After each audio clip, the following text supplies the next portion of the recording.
जय गजानन। श्री गणेश। स्वागत है आप सभी का गणेश तत्वज्ञान यूट्यूब चैनल में। इस श्रृंखला में हम गाणपत्य संप्रदाय के सिद्धांत के विषय में चर्चा कर रहे हैं। पूर्व की श्रृंखलाओं में, पूर्व के वीडियोस में हमने यह देखा और समझा कि किस प्रकार श्री स्वानंदनाथ किसी के पुत्र नहीं हैं, वो परब्रह्म परमात्मा तत्व हैं। इस प्रकरण को आगे बढ़ाते हुए हम आगे भी श्री गणेश के तत्व को समझेंगे। पुराणों के अंतर्गत एक प्रकार की कथा हमें प्राप्त होती है कि एक बार लंकापति रावण ने भगवान शिव को प्रसन्न करते हुए वरदान मांगा और वरदान के रूप में आत्मलिंग की इच्छा की। तब वरदान के कारण आत्मलिंग देना अनिवार्य बन गया था, किंतु उसे गलत हाथों में सौंपना भगवान शिव को अत्यंत क्लेशकर प्रतीत हो रहा था। इसीलिए उन्होंने श्री गणेश जी के प्रति वंदना स्तुति करते हुए उनसे इस विपदा से बचने का उपाय पूछा। इसलिए उन्होंने श्री गणेश जी के लिए गुहार लगाया और उन्हें संकट से मुक्ति प्रदान करने के लिए भगवान शिव ने श्री गणेश की प्रार्थना की। श्री गणेश जी ने उन्हें आश्वस्त करा कि इसके फलस्वरूप भगवान शिव शंकर ने इस शर्त के साथ आत्मलिंग उसे सौंप दिया कि अपवित्र स्थिति में उसे अपने पास न रखा जाए तथा स्वस्थान पहुँचने तक उसे पृथ्वी पर न रखा जाए, अन्यथा वह वहीं स्थिर हो जाएगा। इसके अनुसार रावण उसे ले तो गया, किंतु मार्ग में उसे लघुशंका की भावना होने पर कई प्रश्न उत्पन्न हुए कि आत्मलिंग किसे सौंपा जाए। तब भगवान शिव जी की आर्त प्रार्थना से महागणपति चरवाहे का रूप धारण कर वहां आ गए और उन्होंने रावण से कहा कि विशिष्ट अवधि तक ही मैं शिवलिंग को हाथों में रखूंगा, किंतु उस नियत अवधि में यदि तुम नहीं लौटे तो उसे मैं वहीं पर छोड़ दूंगा। रावण ने इस कथन की स्वीकृति दे दी, किंतु लंबी अवधि तक उसकी लघुशंका की समाप्ति का कोई चिन्ह नहीं दिखाई दे रहा था। अर्थात यह भी ईश्वर की माया का ही खेल था। अस्तु, तब वह चरवाहा वेशधारी श्री स्वानंदनाथ महागणपति ने कई बार उसे पुकारा एवं अंत में उस आत्मलिंग को वहीं पर छोड़ दिया। उसी क्षण वह पृथ्वी पर गड़ गया। इसे देखकर रावण ने क्रुद्ध होकर अपने संपूर्ण बल लगाकर उसे हिलाया, जिससे उसका आकार गाय के कर्ण के समान हो गया, लेकिन शिवलिंग अपने स्थान से नहीं हिला। इस प्रकार भगवान शिव का कार्य संपन्न हुआ एवं वह स्थान श्री गोकर्ण महाबलेश्वर के नाम से आज विख्यात है।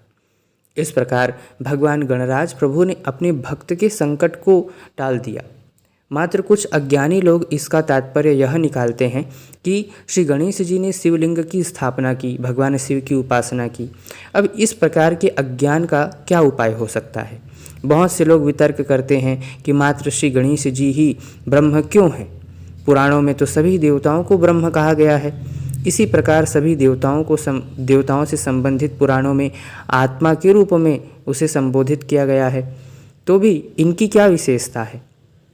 यहाँ एक बात की ओर ध्यान देना आवश्यक है कि सभी को ब्रह्म कहा गया है और वह सत्य है। गाणपत्य संप्रदाय सभी पंचेश्वरों को ब्रह्म तत्व के रूप में स्वीकार करता है, किंतु अथर्वशीष में श्री गणेश जी के लिए त्वं प्रत्यक्षम ब्रह्मासि कहा गया है। अर्थात मात्र ब्रह्म ही नहीं, आप अन्न प्राण मनोब्रह्म समब्रह्म नेति आदि सभी ब्रह्मों के पति ब्रह्मणाम ब्रह्मणस्पति, इस रूप में श्री गणेश जी का वर्णन हमें प्राप्त होता है। इसी प्रकार सभी पुराणों से संबंधित देवताओं का वर्णन तुम आत्मा हो इन शब्दों में किया गया है। सूर्य नारायण को जगदात्मा कहा गया है। श्री भगवद गीता में भी भगवान कृष्ण ने आत्मा की व्याख्या करते हुए नैनम छिंदन्ति शस्त्राणि नैनम इत्यादि वाक्यों का प्रयोग किया है। श्री मुद्गल पुराण में एक कथा विद्यमान है कि माली तथा सुमाली नामक दो शिव भक्त दैत्य थे। भगवान शिव के वरदान के फलस्वरूप उन्होंने सूर्य के समान अलौकिक विमान प्राप्त किया। स्वयं को प्रति सूर्य मानते हुए, सूर्य का दूसरा रूप मानते हुए, नित्य कालानुवर्ती सूर्य के अस्ताचलगामी होने पर अस्त होने पर वे अपने दैदीप्यमान विमान पर आरूढ़ हो वे दोनों प्रति सूर्य की तरह भ्रमण करते थे। परिणामतया रात्रि का आगमन ही नहीं होता था, सदैव दिन ही भासमान होती थी। धर्म के लुप्त होने की स्थिति आ गई। इससे सभी को जो है वो पीड़ा होने लगी और इस पीड़ा को देखकर भगवान सूर्य ने क्रुद्ध हो माली सुमाली नामक दोनों दैत्यों को भस्म कर दिया और मूर्छित होते समय दोनों ने भगवान शिव को सहायता हेतु पुकारा। तत्क्षण प्रकट हो भगवान शिव शंकर ने सूर्य का शिरच्छेद कर दिया। तब पूरे संसार में हाहाकार मच गया। सभी ऋषि मुनि देवी देवता श्री शिव से कहने लगे कि असमय संहार करते हुए उन्होंने प्रलय को निमंत्रण क्यों दिया है। यदि सूर्य ही नहीं रहेंगे तो जगत का संचालन कैसे होगा। तब हताश हो सभी श्री गणेश की शरण में गए। आगे चलकर श्री गणेश जी का लोलार्क वरद नामक अवतार हुआ, जिन्होंने सूर्य नारायण को पुनर्जीवित किया इत्यादि विस्तृत कथांश पुराण में अंतर्भूत है। यहाँ विचारणीय बात यह है कि आत्मा के रूप में जिसका वर्णन प्राप्त होता है उसी पर इस प्रकार की आपत्ति क्यों आई। हमने सुना कि भगवान सूर्य को आत्म रूप से स्वीकार किया गया है, उन्हें जगत की आत्मा कहा जाता है। तो यदि उन्हें जगत की आत्मा कहा जाता है तो उन पर इस प्रकार की विपत्ति क्यों आई। इससे यह बात स्पष्ट होती है कि सभी ब्रह्म हैं, किंतु ब्रह्मणाम ब्रह्मणस्पति एकमात्र भगवान श्री स्वानंदेश परमात्मा ओंकार स्वरूप श्री गणराज प्रभु हैं। आत्मा कहकर सभी को संबोधित किया गया है, तथापि तुम साक्षात आत्मा से नित्यम मात्र श्री गणेश के लिए ही प्रयोग हुआ है। इस प्रकार स्वानंदेश भगवान श्री गणेश की प्रिय नवधा भक्ति में श्रेष्ठतम भक्तराज विद्यमान है। स्वयं प्रभु श्री गणराज ने मुद्गल मुनि से कहा है, श्रवणे मद्गुणानां यद्धिक्यं खलु विद्यते तत्रैव कार्तिकेयश्च भक्तराजः प्रकीर्तिताः। कीर्तने भक्तराजस्तु सूर्य आत्मा शरीरिणां स्मरणे रामचंद्रो वै भक्तराजः स्मृति बुभौ। पार्वती पादसेवायां भक्ताधीशश्च संस्मृतः महाविष्णु स्वयं राज भजता अर्चनं मम। वंदने भक्तराजेन्द्रः शंकरः सर्वभावतः दास्यं भक्ताधिपः प्रोक्तो रामो वै जमदग्निजः। साख्ये चतुर्भुजः साक्षात् भक्तानमधीपः स्मृतः वयासिकः सुखभूपो मयि त्वाम् आत्मनिवेदिनीम्। मुद्गल पुराण खंड 6 अध्याय 22। श्रवण भक्ति में कार्तिकेय, कीर्तन भक्ति में सूर्य, स्मरण भक्ति के अंतर्गत रामचंद्र, पादसेवन के अंतर्गत भगवती पार्वती, अर्चन भक्ति में भगवान महाविष्णु, वंदन भक्ति में भगवान शिव शंकर, दास्य भक्ति के अंतर्गत परशुराम, साक्य भक्ति में भगवान ब्रह्मदेव एवं आत्मनिवेदन भक्ति के अंतर्गत सुख मुनि, ये सभी श्री गणेश जी के नवधा भक्ति के नवभक्तराज हैं। ये सभी गणेश स्तवन एवं अग्र पूजन करते हैं।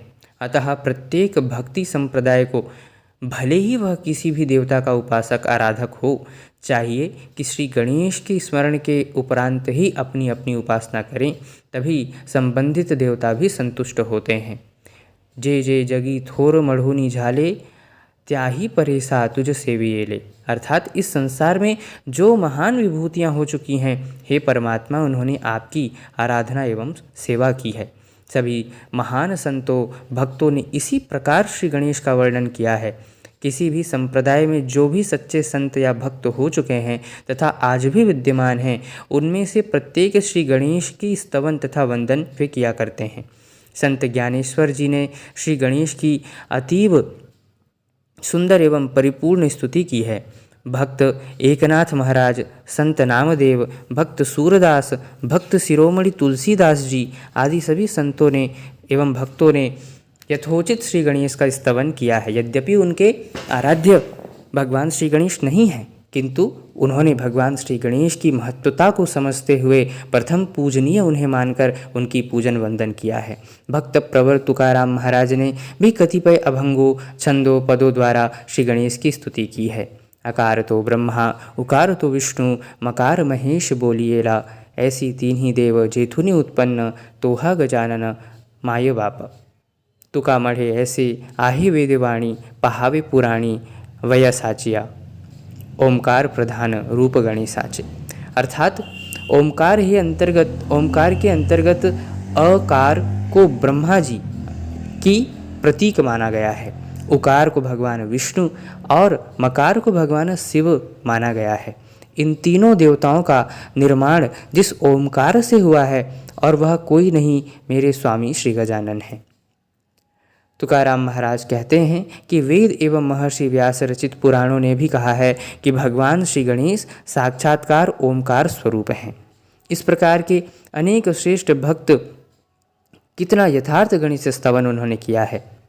श्री वसुदेवानंद सरस्वती तथा महान विभूति श्रीधर स्वामी महाराज ने दत्त भक्ति के जो शिखर स्तर थे, जो दत्त भक्ति के चूड़ामणि होते हुए भी उन्होंने समंत्रक संस्कृत गणेश स्तुति स्तोत्र तथा अभंगो छंदों के माध्यम से श्री गणेश की महिमा का वर्णन किया है। आदि शंकराचार्य ने भी भिन्न भिन्न छंदों में भगवान श्री गणेश का परम श्रेष्ठत्व प्रदर्शित करने वाले स्तोत्रों की रचना की है। मोरेश्वर तीर्थ स्थान के श्री गणेश उपासना प्रधान ज्ञान प्रदायक गणेश जगतगुरु पीठ की स्थापना भी आचार्य के द्वारा ही हुई है। वहाँ गिरजासुत श्री योगेंद्र जी को संपूर्ण गणेश ज्ञान संपदा प्रदान करने के पश्चात धर्म प्रचार हेतु चारों दिशाओं में श्रृंगेरी आदि जगतगुरु पीठों की स्थापना उन्होंने की थी। यही नहीं, शारदा पीठ को मणिगर्भ श्री गणेश मूर्ति प्रदान करते हुए प्रत्येक पीठ में श्री गणेश की अग्र पूजन तथा उपासना की अनिवार्यता का नियम ही श्री आदि शंकराचार्य जी ने बनाया है। किंतु वर्तमान युग में अन्यत्र गणेश उपासना यथोचित रूप में प्रतीत नहीं होती है। यद्यपि श्री ब्रह्म चैतन्य महाराज ने आजीवन राम नाम का प्रचार प्रसार किया, तथापि उन्होंने गोंदवाला में सर्वप्रथम श्री समी विघ्नेश श्री गणेश जी की मूर्ति स्थापना की। इन शब्दों में उन्होंने श्री गणेश जी का उचित प्रकार से वर्णन किया है। श्री समर्थ रामदास ने एक स्वतंत्र समाज में ही गणेश स्तवन किया है। उन्होंने कतिपय स्तोत्र आरतियाँ तथा अभंगों की रचना की है। इस प्रकार अनेक भक्तों ने, अनेक संतों ने श्री गणेश का स्तवन किया है। श्री गणेश जी की कृपा होती ही सभी संकट थरथर काँपने लगते हैं एवं उनके स्मरण मात्र से ही संकटों का विनाश हो जाता है। इसीलिए ये विघ्नहर कहलाते हैं, जो अनाथ आश्रयहीन दीन लोगों के लिए पिता के समान हैं। यही कारण है कि हरिहर तथा सभी देवता उनकी वंदना सर्वप्रथम करते हैं। इस प्रकार समर्थ रामदास स्वामी ने स्पष्ट शब्दों में कहा है कि श्री गणेश का आदि पूजन एवं स्मरण साक्षात भगवान विष्णु एवं भगवान शिव भी करते हैं। स्वयं उन्होंने भी इसका पालन किया है। किंतु अनेक स्थानों पर संप्रदाय में लोगों को श्री गणेशाय नमः के बिना ही उपासना करते हुए देखा गया है। प्रत्येक ग्रंथ के आरंभ में श्री गणेशाय नमः की सीधी उपेक्षा की जाती है। वस्तुतः किसी भी ग्रंथ के आरंभ में गणेश स्तवन अनिवार्य रूप से होना आवश्यक है। शुभ कार्य ही नहीं, किसी भी वैदिक, लौकिक एवं पितृ कार्य में भी गणेश स्मरण अवश्यंभावी है एवं इसके लिए प्रमाण विद्यमान है। स्पष्ट शास्त्र आदेश है कि शुभाशुभे वैदिक लौकिके च तमार्चनीयम प्रथमः प्रयत्नात्। अनेक स्थानों पर मूल ग्रंथ की समीक्षा करते समय कई लोग निज मतों का अंतर्भाव उसमें करते हैं। आगे चलकर बहुधा वे ही रूढ़ हो जाती है। संतों के विषय में यह भी होता है कि कुछ लोग बीच में ही उनके नाम पर कुछ प्रक्षेप कर देते हैं। श्री गुरु गीता के संदर्भ में भी इसी प्रकार का अनुभव हो रहा है। लगभग 4 गुरु गीताओं को देखने का अवसर प्राप्त हुआ, किंतु प्रत्येक की श्लोक संख्या भी भिन्न एवं बहुत से श्लोक भी भिन्न हैं। इससे बड़ी भ्रांति निर्माण होती है। अंततोगत्वा जो साहित्य वेदों एवं पुराणों से समाहित होते हैं उसी को सत्य मानना चाहिए। कुछ समय पूर्व एक सांप्रदायिक ग्रंथ में भक्त प्रवर तुलसीदास के नाम पर इस प्रकार की पंक्तियाँ लिख दी गई। महामंत्र जोई जपत महेशु, काशी कुमति हेतु उपदेशु, महिमा जासु जान गण राउ, प्रथम पूजियत नाम प्रभाऊ। वस्तुतः ये पंक्तियाँ कितनी विपरीत है, इनका अर्थ यही होता है कि राम नाम जप से श्री गणराज ने सर्वपूजनीयत्व का सम्मान प्राप्त किया। अब ऐसे कथन को क्या कलयुग का प्रभाव माना जाए अथवा नहीं? यह तो सर्वश्रुत है कि स्वयं भक्त प्रवर तुलसीदास ने रामचरितमानस में गणेश स्तुति तथा प्रार्थना की है। भक्ति के अनन्य साधारण ग्रंथ विनय पत्रिका की गणेश स्तुति में वे कहते हैं, मोदक प्रिय मुद मंगलदाता, विद्यावारिधि बुद्धि विधाता, मांगत तुलसीदास कर जोरे, बसहि राम सिय मानस मोरे। इन शब्दों में स्पष्ट रूप से श्री गजानन की प्रार्थना करने वाले तुलसीदास जी उपरोक्त लिखित वेद विपरीत काव्य रचना क्यों करेंगे? यह तो स्पष्ट है कि किसी न किसी ने स्वरचित काव्य पंक्तियों का अंतर्भाव तुलसीदास जी के नाम पर किया होगा। भक्त प्रवर तुलसीदास जी जिनका अवतार माने जाते हैं, वे आदि कवि महर्षि वाल्मीकि जो रामायण के रचयिता हैं, उन्होंने स्वयं भगवान श्री गणेश जी के उत्कृष्ट काव्याष्टक स्तोत्र की रचना की है। ब्रह्म पुराण के उत्तरखंड में वह अंतर्भूत है, उसे प्रस्तुत किया जा रहा है। आदि कवि श्री वाल्मीकि रचित काव्याष्टक नामक गणेश स्तोत्र। चतुष्षष्टिकोट्याख्य विद्या प्रदत्वां, सुराचार्य विद्या प्रदानम पदानम, कलाभीष्ट विद्यार्पकदंतयुग्मं, कविं बुद्धिनाथं कवीनां नमामि। स्वनाथं प्रधानं महाविघ्ननाथं, निजेक्षा विष्यण्डं वृदन्देशनाथं, प्रभुं दक्षिणस्य विद्याप्रदं तं, कविं बुद्धिनाथं कवीनां नमामि। विभो व्यास शिष्यादि विद्या वसिष्ठ, प्रियानेक विद्या प्रदातार माध्यम, महाशाक्त दीक्षा गुरु श्रेष्ठ दंत्वम, कविं बुद्धिनाथं कवीनं नमामि। विधात्रे त्रयी मुख्य वेदांश योगम, महाविष्णवे चागमान शंकराय, दिशंतं च सूर्याय विद्यारहस्यम, कविं बुद्धिनाथं कवीनं नमामि। महाबुद्धिपुत्राय चैकं पुराणं, दिशन्तं गजास्यस्य माहात्म्ययुक्तं, निजज्ञानशक्त्या समेतं पुराणं, कविं बुद्धिनाथं कवीनां नमामि।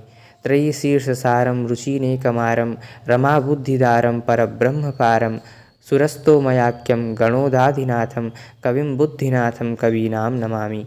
चिदानन्दरूपां मुनिध्येयरूपं, गुणातीतमीशं सुरेशं गणेशं, धरानन्दलोकाधिवासं प्रियत्वं, कविं बुद्धिनाथं कवीनां नमामि। अनेकावतारं सूरक्तब्जहारं, परं निर्गुणं विश्वसद्ब्रह्मरूपं, महावाक्यसन्दोदृततात्पर्यमूर्तिं, कविं बुद्धिनाथं कवीनां नमामि। इदं ये तु काव्याष्टकं भक्तियुक्तं, त्रिसन्ध्यं पठन्ते गजास्यं स्मरन्तः, कवित्वं सुवाक्यार्थ मत्याद्भुतन्ते, लभन्ते प्रसादात् गणेशस्य मुक्तिम। उपयुक्त स्तोत्र से सभी बातें स्पष्ट हो जाती है कि रामचरितमानस के बालकांड में भक्त तुलसीदास गणेश वंदना करते हैं। वर्णानाम अर्थसंधानाम रसानां छंदसामपि, मंगलानां च कर्तारौ, वंदे वाणी विनायकौ। ऐसा होते हुए भी किसी संत या भक्त के नाम पर अनुचित तथा स्वरचित अंश को प्रकाशित करना कदापि उचित नहीं है। इसी प्रकार विदर्भ स्थित गुग्गला देवी के मंदिर में देवी की एक आरती सुनी गई, जिसमें एक पद इस प्रकार है, गजमुखी तुझ स्तविले। उनसे पूछा गया कि इस संदर्भ में कहाँ पर इसका उल्लेख हमें प्राप्त होता है, कौन से पुराण में यह विद्यमान है, तब उन्होंने इसका उत्तर दिया कि किसी ने इसकी रचना की है और हम बस उसे दोहराते हैं। इस प्रकार बिना किसी प्रमाण या आधार के अपने मन से रचना रचकर उसका प्रचार प्रसार करना उचित नहीं है। विभिन्न संप्रदायों से संबंधित संतों एवं भक्तों के जीवन चरित्र में अलग अलग प्रसंगों के नाम महिमा के विषय में इस प्रकार के उल्लेख पाए जाते हैं कि शिव जी ने राम नाम को अपने मुख में धारण किया, अथवा अन्यत्र प्रभु रामचंद्र जी ने शिव पूजन किया इत्यादि कल्पभेद से यह उचित भी है, शास्त्र विरोधी नहीं है। क्योंकि प्रत्येक ईश्वर का अपना एक कल्प होता है एवं उस कल्प में वह देवता मुख्य या प्रधान होते हैं और अन्य सभी उनके अधीन होते हैं। जैसे विष्णु कल्प में प्रधान देव भगवान विष्णु होंगे, अन्य सभी देवता उनके अधीन होते हैं। इसी प्रकार शिव कल्प में भगवान शिव शंकर प्रधान होते हैं।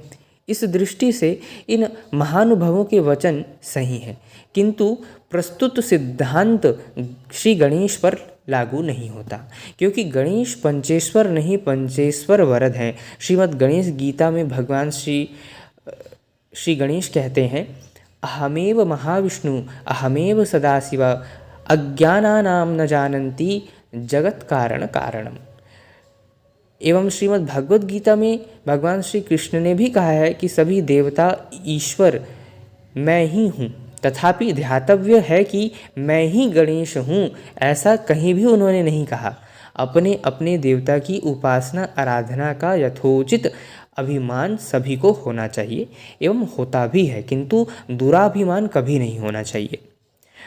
भक्त रामचंद्र डोंगरे महाराज, जो कि भागवत कथा के उत्तम वक्ता थे, भागवत कथाकार थे तथा रामायण का कथन भी वे किया करते थे, किंतु हर बार आरंभ करते समय ओम स्वस्ति श्री गणेशाय नमः कहकर ही कथा का वह आरंभ किया करते थे। यह कुछ एक इस प्रकार के आक्षेप ले सकते हैं कि यदि सभी संतों भक्तों को श्री गणेश जी की महिमा स्वीकार थी तो उन्होंने इस प्रकार की स्तुति स्तोत्रों की रचना भी की थी, तो उन्होंने अपनी अपनी उपासना आराधना का त्याग करते हुए श्री गणेश जी की भक्ति क्यों नहीं की। प्रस्तुत शंका व्यवहारिक दृष्टि से अवश्य उचित है, लेकिन ऐसा कहना तो इस प्रकार का प्रश्न उठाने जैसा होगा कि अध्ययन के लिए अनेक विषय विद्यमान होते हैं, जिनमें से विज्ञान को सर्वश्रेष्ठ माना जाता है, तो फिर क्यों ना सभी एकमात्र उसी विषय का अध्ययन करें, अथवा उन्हें मात्र वही विषय क्यों नहीं दिया जाता है, या वही विषय उन्हें क्यों रुचिकर नहीं लगती। इसी प्रकार सभी परब्रह्म परमात्मा के ही कालांश रूप हैं। हर एक को अपने आध्यात्मिक उन्नति एवं क्षमता के अनुसार परमात्मा की ओर जाना पड़ता है। उसी के अनुसार प्रत्येक मार्ग के लिए संबंधित भक्तों या संतों के अवतार होते हैं। ये महान विभूतियाँ भले ही किसी भी संप्रदाय एवं परंपरा से संबंधित हों, आत्म साक्षात्कार के अंतर उनका श्री गणेश ज्ञान भी परिपूर्ण हो जाता है और अपने हृदय में वे सब कुछ जानते हैं तथा उसके अनुकूल उनका कार्य भी निरंतर चलते रहता है। इसी प्रकार विशिष्ट आध्यात्मिक स्तर पर वे सभी एकाकार ही होते हैं। इसीलिए परमात्मा द्वारा सौंपा गया जगत उद्धार का कार्य वे अपने अपने मार्ग से समुचित रूप से निभाते रहते हैं। तथापि सभी कर्तव्य कर्मों को निभाते हुए वे जीवन मुक्त ही रहते हैं। जैसे समर्थ रामदास स्वामी तथा ब्रह्म चैतन्य महाराज का अवतार राम नाम के प्रचार प्रसार हेतु हुआ, उसी कार्य को उन्होंने यथोचित रूप से निभाया। श्री एकनाथ महाराज तथा श्री ज्ञानेश्वर महाराज का अवतार श्री कृष्ण भक्ति एवं विट्ठल भक्ति के प्रचार प्रसार हेतु हुआ।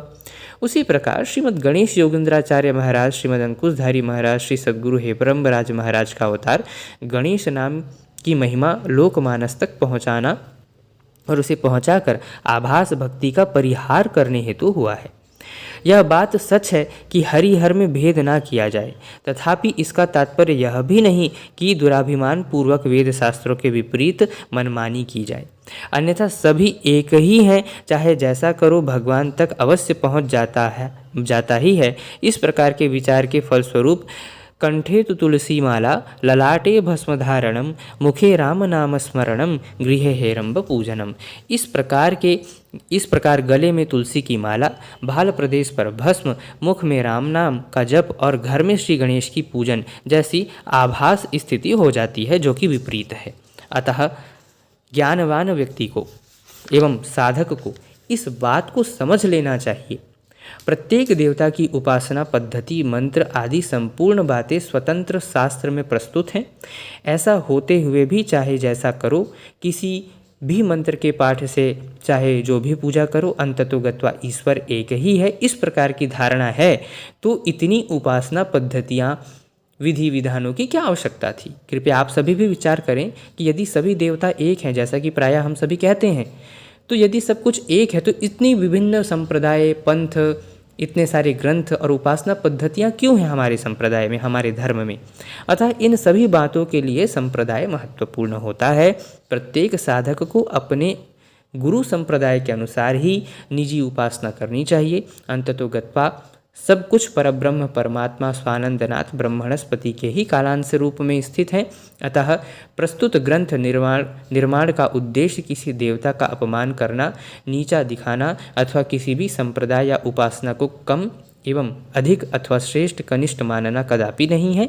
प्रत्येक संप्रदाय तथा उपासना आराधना अपनी अपनी दृष्टि से श्रेष्ठ ही है एवं प्रत्येक को चाहिए कि वह एक निष्ठ अनन्य भाव से अपनी अपनी उपासना, अपने आराध्य देव की उपासना अपने गुरु परंपरा के अनुसार अवश्य करे। तथापि उसे करते समय भगवान श्री गणेश का स्मरण तथा गणेश अर्चन करते हुए ही उसे निभाए। इससे निष्ठा भंग तो बिल्कुल नहीं होती, प्रयुक्त शास्त्र विहित पद्धति से उपासना की जाने से संबंधित देवता संतुष्ट ही होते हैं। जब श्री गणेश महिमा के संदर्भ में वेदों ने भी नेति नेति ही कहा है, तो इस प्रकार हम नेति नेति कहकर वे सभी वेद शांत हो गए, तो हम इस छोटी सी श्रृंखला में श्री गणेश के विषय में, उनके तत्व के विषय में कितनी ही चर्चा कर सकते हैं। इसीलिए आज के लिए इतना ही। आशा है आप सभी को यह ज्ञान उपयुक्त लगा होगा। आप सभी इसे पुनः पुनः सुने, इसे समझने का प्रयत्न करें। हम समझते हैं कि कुछ बातें जो है वो सामाजिक रूप से रूढ़ हो चुकी है, जो कि हमारे मनस्थिति में, हमारे मानस पटल में छाई होती है, जिससे उभर पाना जो है वो हमारे लिए असंभव होता है, संभव नहीं होता है, कठिन होता है। किंतु यदि जब ज्ञान का प्रकाश होता है, जब शास्त्र के ज्ञान का सूर्य हमारे अंतःकरण में उदित होता है, तब सभी कुछ स्पष्ट हो जाता है। इसीलिए आप सभी से मेरा यह अनुरोध है कि जो श्री गणेश की भक्ति करना चाहते हैं, जो श्री गणेश को मानते हैं, वही इस वीडियो को समझें, सुने और अपने लोगों तक पहुंचाएं। यहाँ पर किसी भी अन्य देव अथवा संप्रदाय की निंदा करने की कोई भावना नहीं है। गाणपत्य संप्रदाय सभी का सम्मान करता है, किंतु ब्रह्मणाम ब्रह्मणस्पति हमारे लिए परब्रह्म परमात्मा श्री गणेश ही हैं। बस इस तत्व को हम स्वीकार करते हुए अपने संप्रदाय में हम आगे बढ़ते हैं। तो जो गणेश भक्त नवीन हैं, नए हैं, जो यह वीडियो पहली बार सुन रहे हैं, वह कृपया पुरानी वीडियो को भी ध्यान से देखें, ताकि आप सभी को विषय स्पष्ट हो सके।